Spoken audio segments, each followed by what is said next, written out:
நம்ம இன்றைக்கி வந்து பிரண்டை தொக்கு செய்ய போகிறோம். அதுக்கு பிரண்டை வாங்கி வச்சுருக்கோம். எல்லாம் கடையில் வாங்கினது தான். இது கீரைக்காரம்மாட்ட வாங்கினது. இது நம்ம வீட்டில் வச்சுருக்கோம். ஆனால் இந்தளவுக்கு நிறையா இல்லை, கொஞ்சம் தான். எப்போயோ ஒரு நாளைக்கு கொஞ்சம் குடிக்கலாம், அவ்வளோதான். இதை வந்து இப்படி நம்ம பிஞ்சாக இருந்துச்சுன்னா இப்படி நார் தனியாக வந்துடும். பிஞ்சி போட்டால் தான் நல்லாயிருக்கும். இல்லைன்னா கொஞ்சம் லேசாக இது வந்து தொண்டையாக இருக்கும். இப்படி நம்ம வந்து உரிச்சு எடுத்துக்கிறோம். வாங்கும்போதே நம்ம பிஞ்சியாக பார்த்து வாங்கிக்கிட்டோம்னா நமக்கு வந்து நல்லாயிருக்கும். கொஞ்சம் முத்தலாக இருந்துச்சுன்னா நமக்கு வந்து வேஸ்ட் ஆகிடும். கொஞ்சம் தான் வரும் உடைச்சா. இதுனா இப்படி உரித்து எடுத்துக்கலாம். இப்படி முத்தலாக இருக்குதுன்னா இப்படி பிஞ்சு போகும். இந்த இப்படி இப்படி போகும். ரொம்ப முத்தலாக வாங்கிட வேண்டாம். இது நம்ம இவ்வளோ இருக்கிற மாதிரி தெரியும், ஆனால் அதை உடச்சி எடுத்தோம்னா கொஞ்சம் தான் இருக்கும். நிறைய கழிவு போகும். இது நல்லா உரிக்க தெரிஞ்சவங்க டக்கு டக்குன்னு உரிச்சிடலாம். இது வந்து கை கொஞ்சம் அரிக்கும், கொஞ்சம் பார்த்தே தான் உரிக்கணும். நம்ம இது உரிக்கும் போது கை வந்து ஒரு மாதிரி மொசு மொசுன்னு அரிக்கும். ரொம்ப பிஞ்சாக இருந்துச்சுன்னா நல்லாயிருக்கும். கொஞ்சம் முத்தலாக இருந்துச்சுன்னா இந்த மாதிரி வவுத்துக்கிட்டு போகும். நம்ம நாரெல்லாம் எடுத்துக்கிட்டோம்னா நல்லாயிருக்கும். எல்லாத்தையும் நம்ம உரிச்சிட்டு அப்புறம் பார்ப்போம். பாத்திரத்தில் எண்ணெய் ஊற்றி வச்சுருக்கோம். இப்போ வந்து நம்ம பிரண்டு தொக்கு செய்ய போகிறோம். அதுக்கு பிரண்டு இலை போடுவோம். இதை போட்டு நல்லா வதக்கிக்கிறணும்.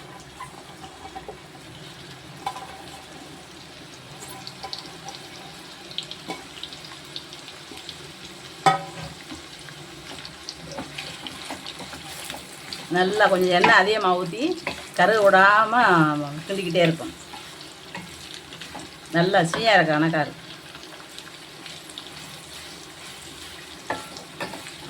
எல்லாமே நல்லா பிஞ்சியாக தான் போட்டிருக்கோம். முத்துனதெல்லாம் எடுத்துட்டோம். நம்ம எண்ணெயில் வந்து போட்டு வதக்கின உடனே பிரண்டை நல்ல கலர் மாறி வந்துருச்சு. எண்ணெய் மட்டும் நிறையா ஊற்றணும், இல்லைன்னா கருகி போயிடும். இப்போ இதை வந்து நம்ம அடுப்பை ஆஃப் பண்ணிவிட்டு நல்லா ஆற விட்டுறணும். ஆற விட்டு தான் இதை வந்து நம்ம மிக்ஸி ஜாரில் போட்டு அரைக்கணும். சூடாக போட்டு அரைச்சிடக்கூடாது. நல்லா சுருண்டு வந்துருச்சு, குச்சி குச்சியாக ஆயிடுச்சு. இப்போ நம்ம அடுப்பை இதை வந்து ஆஃப் பண்ணிடுவோம். அடுப்பை ஆஃப் பண்ணிட்டோம்னா நல்லா ஆறிடும். நம்ம வதக்கி வச்சுருக்கிற இந்த பிரண்டையை மிக்ஸி ஜாரில் போட்டு அரைப்போம். தண்ணி ஊற்றாமல் அரைக்கணும். முடிஞ்ச அளவு தண்ணி ஊற்றணும். தண்ணி ஊற்றினோம்னா சீக்கிரம் கெட்டு போயிடும். ஆனால் நம்ம கொஞ்சம்தான் இருக்குது, நமக்கு ரொம்ப நாளைக்கு வராது. நிறைய அரைச்சோம் அப்படின்னா மாதத்தை கணக்கில் வச்சுக்கலாம். இது வந்து ஒரு வாரத்துக்கு கூட இருக்குமான்னு நல்லா போட்டு அரைச்சிக்கணும். இப்போ நம்ம வந்து அரைச்சிட்டோம். திறந்து பார்ப்போம்.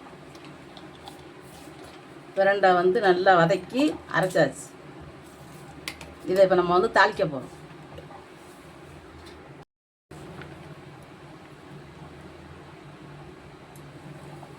எண்ணெய் வந்து நம்ம நிறையா ஊற்றி தாளிக்கணும்.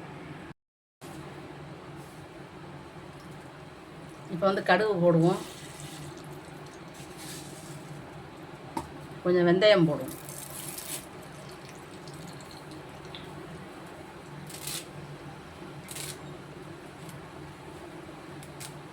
அதை வெடிக்கட்டும். கருவேப்பிலையை போடும்.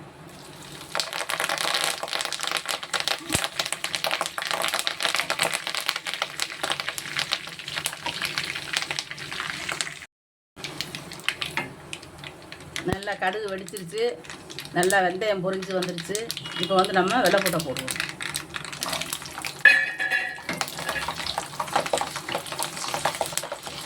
வெள்ளைப்பூடு வந்து நல்லா வதங்கணும்.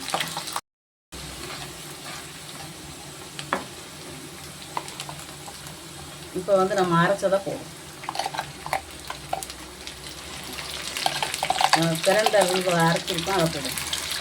நம்ம வெள்ளைப்பூட்டை வந்து அரைக்கலை, ஏன்னா நம்ம சாப்பாட்டில் போட்டு பிணைஞ்சி சாப்பிடும்போது இந்த வெள்ளைப்பூட்டை தொட்டுக்கிட்டே சாப்பிடணும்.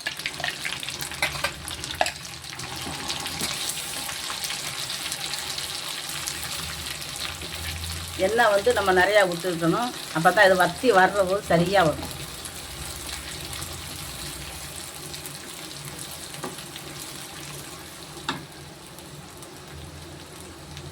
இப்போ நம்ம வந்து புளி வச்சுருக்கோம், புளியை ஊற்றிக்கிறோம்.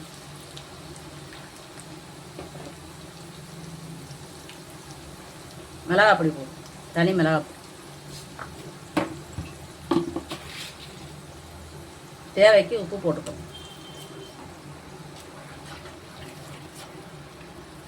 இது வந்து நல்லா வற்றி வரணும். நம்ம அடுப்பை குறைச்சி வச்சுக்கிட்டே தான் பண்ணணும், இல்லைன்னா எண்ணெய் வந்து மேலே தெரிக்கும்.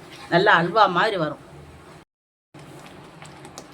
இப்போ வந்து நம்ம கெட்டியாக பிரண்டை தொக்கு நல்லா வருது, ஊறுகாய் மாதிரி வந்துடுச்சு. இப்போ அதை நம்ம அடுப்பை குறைச்சி வச்சுக்கிட்டே நம்ம கிண்டிக்கிட்டு இருக்கணும், ஏன்னா மேலே பூரா தெரிக்குது. இப்போ வந்து கொஞ்சம் மண்டவெல்லம் உடச்சி வச்சுருக்கோம், அதை போட்டுக்கிறோம். நல்லா வந்து புளிப்பு, உரப்பு, இனிப்பு நல்லா இருக்கும். பிரண்டை வந்து லேசாக வந்து நமக்கு கருணக்கிழங்கு மாதிரி கரகரன்னு இருக்கும். இப்போ நம்ம தனியாக எண்ணெயில் வதக்கி நம்ம அரைச்சிருக்கிறதுனால அந்த கரகரப்பு இருக்காது. இல்லைன்னா தொண்டையாக இருக்கிற மாதிரி இருக்கும். சின்ன பிள்ளையெல்லாம் சாப்பிட்றது கொஞ்சம் யோசிப்பாங்க. இதை வந்து நம்ம சாப்பாட்டில் போட்டு பிணைஞ்சி கொடுக்கலாம். சின்ன பிள்ளைகளுக்கு இட்லி தோசைக்கும் நம்ம தொட்டு கொடுக்கலாம், நல்லா அதை சாப்பிடுவாங்க. கொஞ்சம் இனிப்பு தன்மையாக இருக்கிறதுனால நல்லா தொட்டு சாப்பிட்றதுக்கு நல்லாயிருக்கும். எண்ணெய் வந்து நம்ம நிறையா தான் ஊற்றிருக்கோம். இன்னும் வற்றி வரும்போது கொஞ்சம் எண்ணெய் தெளிஞ்சு வரும். ரொம்ப எண்ணெய் ஊற்ற வேண்டாம், வெறும் எண்ணெயாக இருக்கும். இது நல்லா வந்து கொஞ்சம் அடுப்பை குறைச்சே வச்சுருக்கோம், அப்படியே கொதித்து வேகட்டும். நம்ம வந்து பிரண்டை தொக்கு வந்து அழகாக செஞ்சிட்டோம். இப்போ நல்லா சுடு சோறில் இதை அள்ளி போட்டு பிணைஞ்சு சாப்பிட்டா சூப்பராக இருக்கும். இதில் வெள்ளைப்பூடும் கிடக்கு. வெள்ளைப்பூடு வந்து நல்லா கொலையாக வெந்துடுச்சு. 1-2 வெள்ளைப்பூடு கிடக்கும். நம்ம ஒரு தட்டு சோறை வச்சு ஒரு கரண்டி 1 ஸ்பூன் அள்ளி வச்சாலே போதும், பிணைஞ்சு சாப்பிட்றதுக்கு நல்லாயிருக்கும். இந்த வெள்ளைப்பூடும் நல்லா வெந்து நல்லா மாவு மாதிரி இருக்கும். வெள்ளைப்பூட்டையும் சில பேர் அரைச்சி போடுவாங்க பிரண்டையோட. பிரண்டையை வந்து சில பேர் வதக்கி கொஞ்சத்தை எடுத்து வச்சுட்டு இறக்கும் போது அதை போட்டு அப்படியே தொக்கோட வச்சுருவாங்க. ஏன்னா சாதத்தோடு போட்டு பிணைஞ்சு சாப்பிடும்போது அந்த தொக்கை வந்து திங்கிறதுக்கு நம்ம அந்த பிரண்டையோட இதை எடுத்து சாப்பிடும்போது நல்லாயிருக்கும் தொட்டுக்கிறதுக்கு. இது வந்து இப்போ என்ன ஆகும்னா, நம்ம சாதத்தில் போட்டு பிணைஞ்சு சாப்பிட்றதுக்கோ தோசைக்கோ இட்லிக்கோ எல்லாத்துக்குமே இது நல்லாயிருக்கும். சின்ன பிள்ளைய கூட எடுத்து நல்லா சாப்பிடுவாங்க. இது வந்து நமக்கு நல்ல மருத்துவ குணம் உள்ளது. நமக்கு வந்து வாயுவுக்கு, எலும்புக்கு எல்லாத்துக்குமே வந்து ரொம்ப ஒரு இது ஆரோக்கியமான ஒரு மருந்து பொருள். பிரண்டை வந்து அவ்வளோ சீக்கிரத்தில் எங்கேயும் கிடைக்காது. நம்ம வந்து கீரைக்காரம்மாட்ட சொல்லி வச்சு தான் நான் வாங்கினேன். ரொம்ப அவ்வளோ சீக்கிரத்தில் இந்த பிரண்டை வந்து எங்கேயாவது வீட்டுகளில் கொடியெல்லாம் படர்ந்துருக்கும், மரம் இதுகளில். கிராமத்துகள்லைனா எங்கேயாவது மரத்துகளில் வயக்காட்டுகளில் கிடக்கும். நமக்கு டவுனுக்குள்ளே வந்து இந்த மாதிரி பிரண்டையெல்லாம் சீக்கிரத்தில் கிடைக்காது.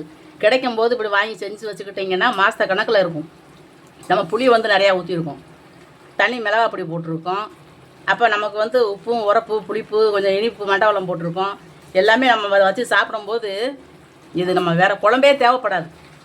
சோறை வடிக்க வேண்டியதான், டக்குன்னு இந்த கொஞ்சம் அள்ளி போட்டு பிணைஞ்சி ஒரு அப்பளமோ இல்லை முட்டை ஆம்லேட்டோ ஏதோ ஒன்று போட்டு இப்போ அப்படியே டக்குன்னு சாப்பிட்டு போயிடலாம்.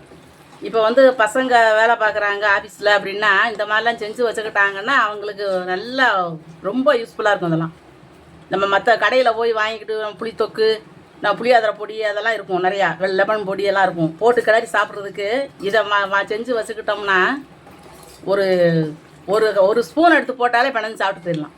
ஒரு முட்டையை அவிச்சோ பொரிச்சோ காய் பொரிச்சோ ஏதோ ஒன்று தொட்டுக்கிறதுக்கு ரொம்ப நல்லாயிருக்கும். இப்போ இது நல்லா வற்றி வந்துருச்சு. ஆறின பிறகு நம்ம ஒரு டப்பாவில் வலித்து வச்சுக்கிடுவோம். வெளியே வச்சாலே இது வந்து நல்லா ரொம்ப நாளைக்கு இருக்கும். ஃப்ரிட்ஜுக்குள்ளே வச்சுக்கிட்டு நம்ம வெளியே எடுத்து நம்ம சாப்பாடு சாப்பிடும்போது ஒரு ஸ்பூனை எடுத்துகிட்டு அப்படி ஃப்ரிட்ஜுக்குள்ளே வச்சிடலாம். இந்த மாதிரி நீங்களும் செஞ்சு சாப்பிட்டு பாருங்கள். ரொம்ப நான் எண்ணெய் ஊற்றலை, எண்ணெய் வந்து கொஞ்சம் இந்த கொதிக்கிற போது எண்ணெய் தெளிஞ்சு வருது. இந்த எண்ணெயே போதும். நம்ம ரொம்ப எண்ணெய் ஊற்றினாலும் சில பேர்த்துக்கு எண்ணெய் வந்து ரொம்ப சேராது, சேர்க்க மாட்டாங்க. அப்படிங்கும்போது அவங்களுக்கு வந்து வேஸ்ட் ஆயிரும். அப்போ நமக்கு எண்ணெயை கொஞ்சம் குறைச்சிக்கிட்டோம்னா எல்லாத்துக்குமே நல்லது. இந்த மாதிரி நீங்களும் செஞ்சு சாப்பிட்டு பாருங்கள். இந்த வீடியோ பிடிச்சிருந்துச்சுன்னா லைக் பண்ணுங்கள், ஷேர் பண்ணுங்கள், சப்ஸ்கிரைப் பண்ணுங்கள், பக்கத்தில் இருக்கிற பெல் பட்டனை அமைக்கி விட்ருங்க. பாட்டெல்லாம் அள்ளி வைக்க போகிறோம். நல்லா ஆறிடுச்சு.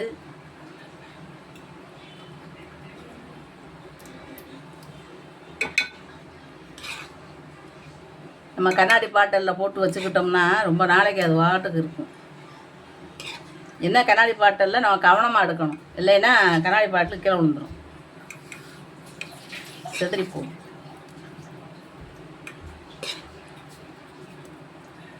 பிரண்டை தொக்கு வந்து நல்லா இருக்கும்.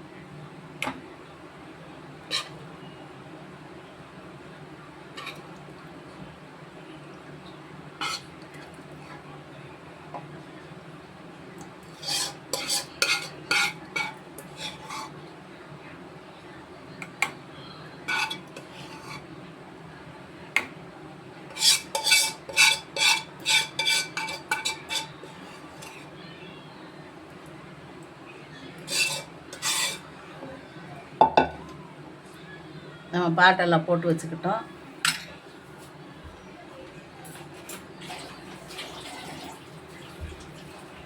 ஈரம் பற்றக்கூடாது. நல்லா எண்ணெய் வந்து தெளிஞ்சு மேலே வரைக்கும் வரும். நல்லா வெள்ளைப்பூட்டோடு எடுத்து சாப்பிடும்போது ரொம்ப நல்லாயிருக்கும். எவ்வளோ தான் நம்ம எண்ணெய் கொஞ்சமாக ஊற்றினாலும் ஊறுகாங்கும்போது கொஞ்சம் எண்ணெய் மேலே வரைக்கும் வந்தால் தான் நல்லாயிருக்கும். இல்லைன்னா துவையல் மாதிரி இருக்கும்.